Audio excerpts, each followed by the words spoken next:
Friends, welcome to Rekha voice over coach channel. అందరూ బాగున్నారు కదా ఫ్రెండ్స్? నన్ను నందిని అని ఒక సిస్టర్ అడగడం జరిగింది, అక్క నేను వాయిస్ ఓవర్ జర్నీ అనేది ఎలా స్టార్ట్ చేయాలి అని. నందిని గారు, మీరు ఆల్రెడీ మీకు వాయిస్ ఓవర్ అనేది ఎలా చెప్పాలి తెలిసి ఉంటే ఓకే, మీరు జర్నీ అనేది స్టార్ట్ చేసుకోవచ్చు. ఒకవేళ లేకపోతే మీరు నేర్చుకోవడం మంచిది. ఎందుకంటే ఏదైనా స్క్రిప్ట్ ఇచ్చినప్పుడు దాన్ని ఎలా చదవాలి అనేది మీకు తెలిసి ఉండాలి కదా. అదే విధంగా నెక్స్ట్ ఓకే మీకు తెలుసు అనుకుందాం ఫర్ ఎగ్జాంపుల్. నెక్స్ట్ వచ్చేసి ఒక హోమ్ స్టూడియో సెటప్ అనేది చేసుకోండి, మిమ్మల్ని మీరు మార్కెటింగ్ చేసుకోండి.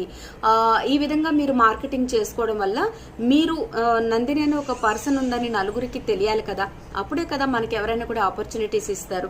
అదే విధంగా కొన్ని సోషల్ వెబ్సైట్స్ కూడా ఉన్నాయి, అంటే fiverr.com అని, voices123.com, voices.com అని, upwork అని, ఇలా చాలా ఉన్నాయి. వాటిలో రిజిస్టర్ అవ్వండి. మీకు ఆపర్చునిటీస్ మిమ్మల్ని వెతుకుంటూ తప్పకుండా వస్తాయి.